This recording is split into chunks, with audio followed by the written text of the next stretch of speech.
नमस्कार दोस्तों, कैसे हैं आप लोग। उम्मीद करता हूं आप लोग बहुत अच्छे होंगे और आपकी तैयारी बहुत अच्छे से चल रही होगी। जैसे कि आपको पता है, यूपी ट्रिपल से जुड़े सभी अपडेट हम लेकर आपके सामने उपस्थित होते हैं और आज का अपडेट जो है वो बहुत बेहतरीन अपडेट है, क्योंकि आपको समझना चाहिए।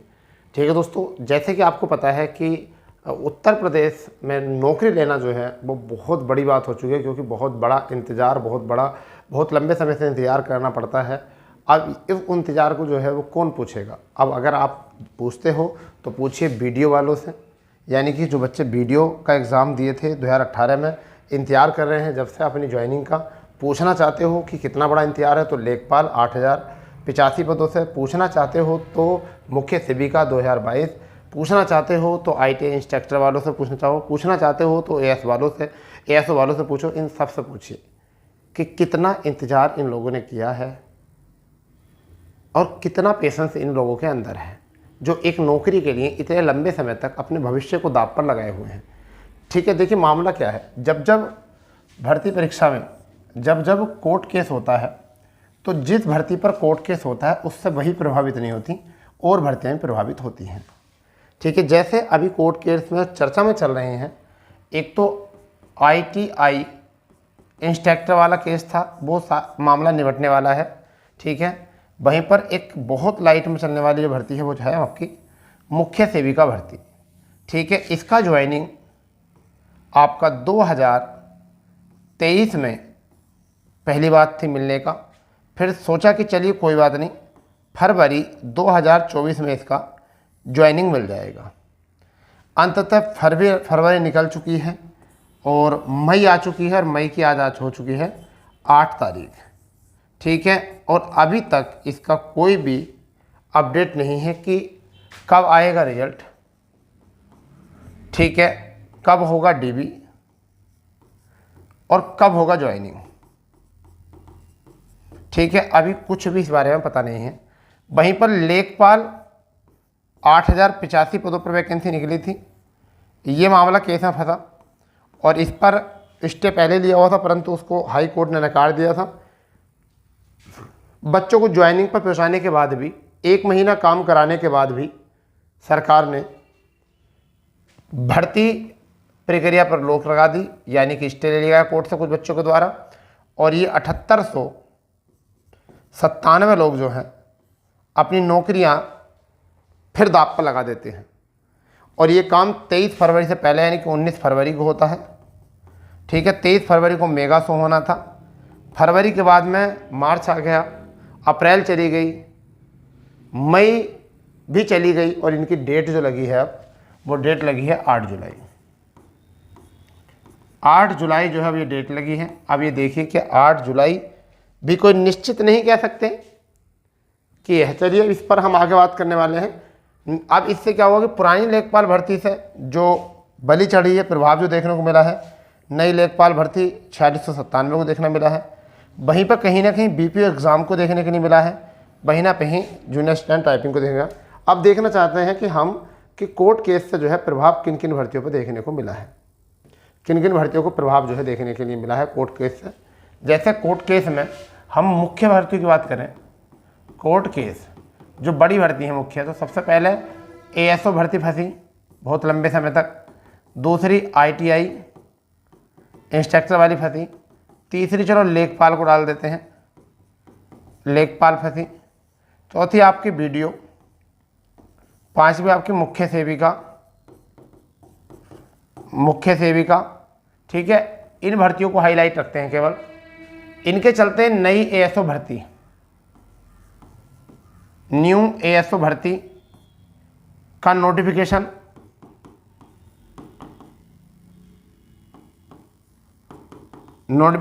डिले हो गया।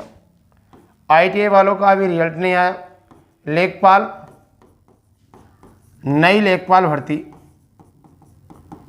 लेखपाल भर्ती 4697, जहाँ देखने के लिए मिल पा रही थी कि आपके चुनाव से पहले इसकी संभावनाएं थी, परंतु ये संभावनाएं सब खत्म हो गई। वीडियो भर्ती DB चल रहे हैं 17 मई तक। ये डीबी होंगे और ये भर्ती 2018 की भर्ती है। और देखिए 2024 में डीबी हो रहे हैं। कब हो रहे हैं? 2024 में डीबी हो रहे हैं, यानी कि 6 साल में सरकार बदल जाती है, ठीक है, अपने चुनाव करा लेती है सरकार, परंतु आयोग से, सरकार से एक भर्ती नहीं होती, यानी कि एक भर्ती पूरी नहीं होती। इसके पीछे आयोग ही जिम्मेदार नहीं होता, साथ ही साथ इसमें जो स्टूडेंट होते हैं, स्टूडेंट जो होते हैं वह भी जिम्मेदार होते हैं, क्योंकि छोटी छोटी बातों पर जो है कोर्ट केस जाते हैं, बड़ी बड़ी बातों पर भी कोर्ट केस जाते हैं, तो वो अपना अधिकार मानते हैं। जिसके भी अधिकारों का हनन होता है वो अपने अधिकारों के लिए, ठीक है, व्यक्तित्व के लिए वह कोर्ट जा सकता है। वहीं पर मुख्य सेविका, अब गलती किसकी है, गलती किसकी है ये भी सबको पता है, परंतु कोई कह नहीं सकता, ठीक है। अब ये देखिए 2693-97 जो भी हैं, 2693 पोस्ट हैं, ठीक है। ये भर्ती लंबे समय से टिकी पड़ी है और अभी इसकी कोई भी डेट नहीं है। देखने को मिलता है, देखने को मिल रहा है कि एक दो दिन में इसकी कोई डेट अपडेट हो जाए, ठीक है। जबकि ये भर्ती कब होनी थी, ये भर्ती जो होनी थी वो कब होनी थी, ये भर्ती आनी थी आपकी फरवरी में। इन सबको क्या मिल जाना चाहिए था, ज्वाइनिंग मिल जाना चाहिए था। माननीय मुख्यमंत्री जी ने ये बात अपने जनता दरबार में बच्चों से कही थी कि आपका फरवरी में जो है ज्वाइनिंग हो जाएगी। वहीं पर अगर हम बात करके देखें तो किन किन से कौन कौन सी भर्तियों पर प्रभाव पड़ा है इस पर, तो पहली भर्ती जिस पर प्रभाव पड़ा है वो पड़ा है लोअर PCS, इस पर प्रभाव पड़ा है। ये भर्ती पहले ही आने वाली थी, इस पर नोटिफिकेशन पहले दे दिया था, अखबार में कटिंग दे दी थी, तो लगभग 800 प्लस पोस्ट पर इस पर प्रभाव पड़ा है। दूसरा प्रभाव BPO एग्ज़ाम डेट पर प्रभाव पड़ा है। तीसरा जो है आपका जूनियर असिस्टेंट, जे लिख दें, ज़्यादा बड़ा लिखा जाएगा, जूनियर असिस्टेंट 1262 पर प्रभाव पड़ा है टाइपिंग को लेकर, ठीक है। सुनना है 15 मई में कोई नोटिस के बाद किसी भी दिन नोटिस आ सकता है इसका टाइपिंग के लिए। उसके बाद में अगर हम और बात करते हैं तो इससे ये तो डिले हो गई है, BPO एग्ज़ाम डिले हो चुका है, वहीं पर ये आ गया। वहाँ पर जूनियर असिस्टेंट यानी कि जूनियर असिस्टेंट 5512 है, इसके वजह से ये डिले हो गई है, ठीक है। एग्ज़ाम इसका लेखपाल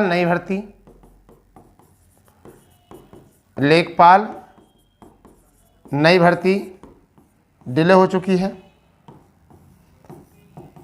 ANM भर्ती, ठीक है। वहीं पर नलकूप चालक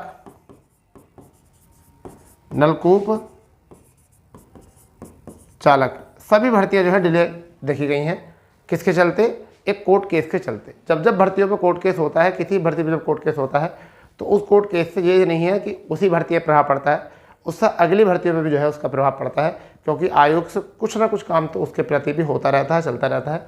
और जिससे क्या होता है कि और भी नोटिफिकेशनों को बारीकी से देखा जाता है। जैसे अभी ITI रिट के माध्यम से जो था पता चला था, लोअर PCS की स्नातक स्तर वाली जितनी परीक्षाएं हैं स्नातक वाली, उनके अध्याचन पर जो है बारीकी से जांच चल रही है। क्या बात जांच चल रही है? उन्होंने बताया था कि इस पर बारीकी से जांच चल रही है और ये भर्ती जो है आपको जल्द ही देखने को मिलेगी। तो फिलहाल में तुम्हें पता है 4 जून के बाद जो है आपकी प्रक्रिया जो है अच्छे नए तरीके से शुरू होगी, ठीक है। उसका मतलब ये है कि जून के बाद अगर नोटिफिकेशन देखने को नहीं मिलेगा तो मुझे ऐसा लगता है सबसे पहला नोटिफिकेशन देखने को मिलेगा वो लोअर PCS का देखने के लिए मिलेगा पहला। फिर उसके बाद जो मुझे नोटिफिकेशन देखने को मिल सकता है वो मिल सकता है लेखपाल का दूसरे नंबर पर, ठीक है। तीसरा नोटिफिकेशन मिल सकता है एलोपैथिक फार्मासिस्ट का देखने को मिल सकता है, एलोपैथिक वाला फार्मासिस्ट का। इसी के चलते जो है कुछ शॉर्ट लिस्ट भी डिले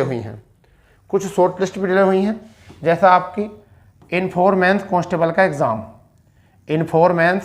एग्ज़ाम, तो ये तो होना है एग्ज़ाम, ये एग्ज़ाम डिले हुआ है, ठीक है। बंद दरोगा डिले हुआ है वहीं पर, यानी कि इसका DB हो जाना चाहिए था इतने समय में। फॉरेस्ट गार्ड फॉरेस्ट गार्ड का शॉर्ट लिस्ट आ जाना चाहिए था, ठीक है। वहीं पर स्टेनोग्राफर, स्टेनो का भी आपका शॉर्ट लिस्ट आ जाना चाहिए था। देखिए इनमें से 3 चीज़ें जो हैं ये कभी भी आपकी जारी हो सकती हैं, यानी कि बंदरगाह डीबी नोटिस बहुत जल्द जारी हो सकता है, फॉरेस्ट गार्ड का शॉर्ट लिस्ट और स्टेनो की शॉर्ट लिस्ट ये कभी भी जारी की जा सकती है। इनकी संभावनाएं अभी लगाई जा सकती हैं, ठीक है, इनकी संभावनाएं लगाई जा सकती हैं। अगर वहीं पर बात करें दूसरी, बच्चों के साथ वीडियो की कट ऑफ को लेकर बहुत ज़्यादा पंगा किया गया, यानी कि और बच्चों को आश्वासन दिया गया डीबी सेकंड लिस्ट को लेकर आश्वासन दिया गया, और अभी तक सेकंड लिस्ट की कोई भी अब खबर नहीं है, कोई भी अपडेट नहीं, कोई खबर नहीं। मगर बच्चे अभी भी उम्मीद लगाए हुए हैं कि 17 या 18 मई के बाद शायद कोई सेकंड लिस्ट जारी की जाए, ठीक है। मैंने शायद लगा दिया है, कंफर्म नहीं है, शायद, ठीक है। ये अभी भी बच्चे जो हैं उम्मीद लगाए हुए हैं, क्योंकि जितने बच्चों का डीबी लिया गया है उसके अनुसार और कट ऑफ दिया गया है, नॉमिनेशन का खेल समझ में नहीं आया, कितने नंबर किसके कटे, कितने किसके कटे, तो बच्चे अभी भी चिंतित हैं इस चीज़ को लेकर। तो ये चीज़ें होती हैं कोर्ट केस के लिए, इन्हें बारीकी से अच्छी तरीके से आयोग को भी ये काम करना चाहिए, अधियाचन को पढ़कर अच्छे तरीके से अधियाचन की जाँच की जाए, और जब वैकेंसी निकल जाए वहीं विभागों को भी ये निर्देश दिया जाना चाहिए कि उस अधियाचन में किसी का हित प्रभावित ना हो। इस तरीके से आपका नोटिफिकेशन बनना चाहिए। अगर समकक्ष मांगा गया है तो उसको ओपन करा जाए, अगर किसी भर्ती में समकक्ष माना गया है तो ओपन किया जाए। वहीं पर अगर रिवाइज आंसर की आती है तो उसकी अच्छे तरीके से जांच परख की जाए, या फिर सीधा किया जाए एपीएस की तरह। एपीएस वालों ने ना रिवाइज आंसर की थी, ना कुछ दिया आंसर की थी, डायरेक्ट रिजल्ट दिया, ठीक है। तो या तो फिर इसी तरीके से किया जाए कि कुछ दो ही मत, और अगर आप रिजल्ट दे रहे हो तो उसका नॉमिनेशन स्कोर भी दिखाओ, क्योंकि जब पैट का नॉमिनेशन स्कोर दिखाया जा सकता है तो क्यों नहीं दिखाया जा सकता और भर्तियों का भी नॉमिनेशन, क्योंकि पैट में तो लेखपाल से ज़्यादा बच्चे थे, वीडियो से ज़्यादा बच्चे थे, भाई वीडियो से तो ज़्यादा बच्चे थे पैट में। जब पैट का नॉमिनेशन स्कोर दिखा सकते हैं, पैट का कट ऑफ दिखा सकते हैं, रो मार्क्स दिखा सकते हैं, तो फिर वीडियो का क्यों नहीं। यहाँ बात आती है सीधी कि वीडियो का क्यों नहीं। अब अगर ऐसा नहीं होगा तो फिर इसका मतलब आयोग पर बच्चे तो सवाल खड़े करेंगे, और सबकी नज़रों पर जो है आयोग के और विभाग के ऊपर जो है सबकी नज़रें जाएंगी। जब यूपीएससी ही कराता है, यूपीएससी पैट को, अब उसका नॉमिनेशन स्कोर दिखाया जा सकता है, उसके आपको रो मार्क्स दिखाए जा सकते हैं, परसेंटाइल स्कोर दिखाया जा सकता है। जब इन बच्चों का स्कोर कार्ड बन सकता है, ठीक है, तो फिर और किसी भर्ती का स्कोर क्यों नहीं बनता। रेलवे अपनी हर भर्ती का स्कोर कार्ड बनाकर भेजता है, यहाँ तक कि यूपीएससी भी अपना स्कोर कार्ड बनाकर भेजती है, चाहे डिलेड भेजती है, सब भर्ती बनाती हैं, परंतु यूपीएससी क्यों नहीं। तो इस पर जो है बच्चे थोड़े से चिंतित रहते हैं। फिलहाल में आयोग में जो भी है, आयोग पूरी कोशिश करेगा कि आपकी भर्तियों को जो है जल्द से जल्द पूरा किया जाए, ठीक है, क्योंकि सचिव महोदय जो हैं बहुत ही बढ़िया इंसान हैं, और वो कोशिश करते हैं कि बच्चे ज़्यादा से ज़्यादा परेशान ना हों, और जितना उनसे होता है वो इतना कोशिश करते हैं, क्योंकि अब यूपीएससी आयोग और जो उनके सचिव साहब हैं वो भी थोड़े से प्रभावित होते हैं किस चीज़ से, जो विभाग उनको अधियाचन देते हैं उसी पर जो भर्ती कराते हैं, उनका भर्ती काम है भर्ती कराने का केवल, ठीक है। तो ये कुछ ऐसी जानकारी थी कि कोर्ट केस से क्या क्या प्रभावित होता है, ठीक है, और आगे भी आपको देखने को मिलेगा कुछ अपडेट, और फिलहाल में इस सप्ताह कुछ आपको अच्छे अपडेट देखने को मिल सकते हैं, ठीक है। तो चलिए, जैसे ही कोई अपडेट आता है हम आपको जरूर अवगत कराएंगे। तो मिलते हैं, जब तक के लिए जय हिंद, जय भारत, वंदे मातरम।